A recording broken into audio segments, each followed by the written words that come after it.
Halo, assalamualaikum warahmatullahi wabarakatuh. Hari ini kita memasuki pertemuan 4 dengan tema mengenai Entity Relationship Diagram atau ERD. Nah, adapun simbol-simbol dari ERD itu sendiri, yang pertama ada persegi panjang, ini menggambarkan entity atau yang kita sebut dengan tabel. Jadi, sebuah tabel digambarkan dengan atau ditempatkan dengan persegi panjang. Nah, yang kedua ada persegi panjang rangkap 2. Ini untuk weak entity atau tabel lemah. Nanti penjelasannya ada di bawah. Selanjutnya ada belah ketupat, yaitu relationship atau hubungannya. Lalu ada belah ketupat rangkap 2, yaitu untuk identifying relationship, untuk menghubungkan antara weak entity. Selanjutnya ada atribut. Nah, atribut itu field itu kita tempatkan di oval ya.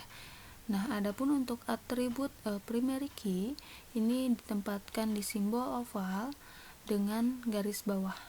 Berarti itu menandakan bahwa atribut tersebut sebagai primary key. Nah, langsung saja saya bahas untuk komponen ERD-nya. Yang pertama ada entitas. Entitas itu sama dengan entity ya. Nah, ini yaitu sekumpulan objek atau sesuatu yang dapat dibedakan atau dapat diidentifikasikan secara unik, dan kumpulan entitas yang sejenis disebut dengan entity set. Jadi artinya ini entitas itu bisa kita singkat saja, yaitu sebuah tabel ya yang saling berhubungan.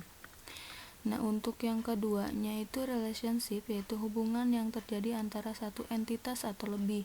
Jadi yang entitas sejenisnya itu atau entity setnya dia akan mempunyai hubungan. Nah, dihubungkan dengan relationship ini ya. Jadi nanti hubungannya itu digambarkan dengan belah ketupat seperti yang saya jelaskan di atas. Yang ketiga yaitu atribut, kumpulan elemen data yang membentuk suatu entitas. Nah, di entitas itu dia mempunyai beberapa atribut. Contohnya entitasnya itu namanya buku.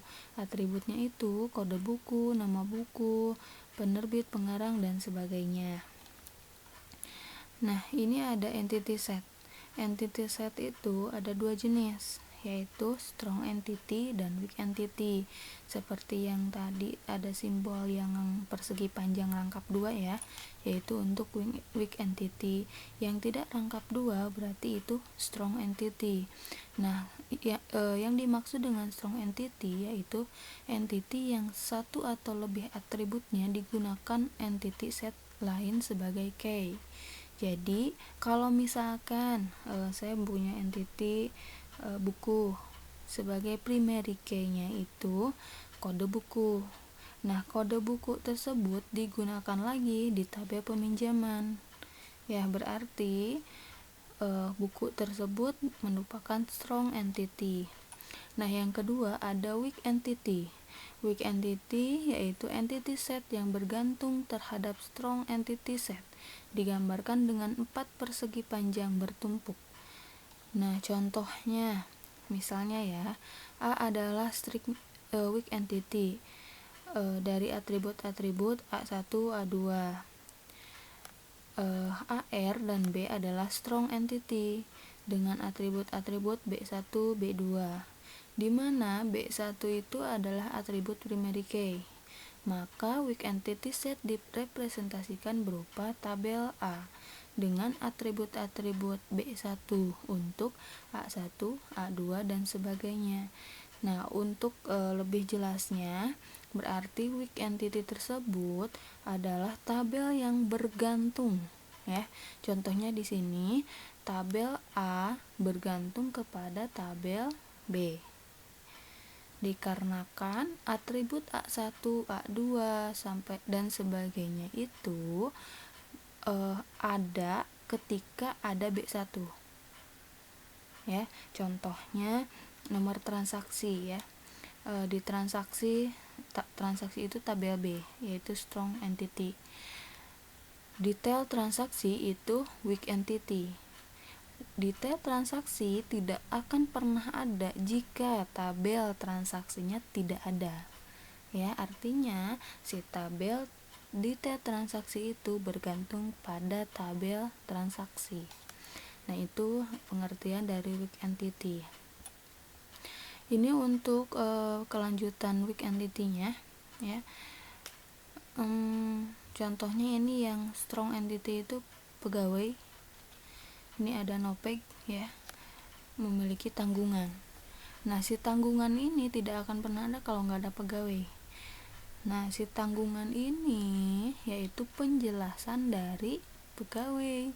NOPEG atau nomor pegawai. Nah, nomor pegawainya ini dijadikan acuan untuk tanggungan, ya. Si nomor pegawainya itu namanya siapa, atau tanggungannya berapa di sini. Itu dia. Lalu ada jenis-jenis atribut. Yang pertama ada key, atribut yang digunakan untuk menentukan suatu entity secara unik, ya. Key atau key ini disebut kunci apabila dia berbeda dengan yang lainnya, ya. Contohnya itu seperti NIP di pegawai. NIP di pegawai itu tidak mungkin sama, ya, sama seperti NIM di mahasiswa. Nah, untuk atribut komposit ini penjelasan dari di sebuah atribut ada atribut lagi, ya, yaitu pembagian dari atribut nama, apakah ada nama depannya, nama tengah, atau nama belakangnya. Lalu ada atribut deprivatif. Nah, ini dihasilkan dari tanggal lahir untuk menentukan berapa jumlah umurnya. Selanjutnya mapping cardinality. Di setiap entity yang bersesuaian dengan entity yang lain melalui relationship itu mempunyai cardinality-nya, yaitu apakah dia one to one, apakah many to one, atau one to many, atau many to many. Nah, nanti akan saya jelaskan di sini. Ini sih bergantung kepada gimana kasus yang terjadi pada database tersebut. Nah, di sini contohnya ada one to many, berarti berarti banyak nih. N ini menyimbolkan banyak, ya. N itu banyak, one itu berarti disimbolkan dengan angka 1. Banyak pegawai mempunyai satu bagian. Jadi di bagian tersebut, di satu bagian tersebut terdapat banyak pegawai, ya. Contoh yang lain, mahasiswa punya satu kampus. Banyak mahasiswa punya satu kampus, ya. Jadi itu tergantung pada kasusnya. Selanjutnya ada tahapan pembuatan ERD, yaitu identifikasi dan tetapkan seluruh himpunan entitas yang akan terlibat. Jadi teman-teman silahkan menentukan dulu tabelnya itu ada apa aja. Contoh di perpustakaan ada tabel tabel anggota, tabel peminjaman, tabel buku, tabel pengembalian, dan yang sebagainya. Yang kedua, tentukan atribut key. Berarti di tabel buku ada key-nya itu kode buku, di peminjaman key-nya itu nomor peminjaman, di anggota key-nya itu nomor anggota. Nomor 3, identifikasi dan tetapkan seluruh himpunan relasi antar himpunan entitas yang ada beserta foreign key-nya. Nah, berarti ini kan relasinya, ya, menentukan relasinya. Buku ke anggota itu relasinya apa? Berarti satu anggota relasinya pinjam, satu anggota pinjam satu buku. Nah, itu berarti si relasinya itu pinjam. Lalu tentukan derajat kardinalitasnya. Derajat kardinalitasnya itu seperti yang tadi, 1 to 1 atau 1 to 1. Satu anggota meminjam satu buku. Lalu yang terakhir, lengkapi himpunan entitas dan himpunan relasi dengan atribut bukan kunci. Berarti yang bukan kunci itu dari tabel buku, itu kan yang kuncinya itu kode buku. Berarti yang bukan kuncinya nama buku, penerbit, pengarang, dan sebagainya. Nah, itu saja untuk pertemuan 4. LRS-nya silahkan dibaca sendiri. Nah, untuk lebih jelasnya itu teman-teman nanti silahkan lagi baca-baca di kasus pembuatan ERD. Nah, untuk tugas pertemuan 4 dikumpulkan terakhir minggu depan, yaitu membuat sebuah analisa kasus ERD. Sama seperti ini. Ya, ada contoh kasusnya, penyelesaiannya seperti ini.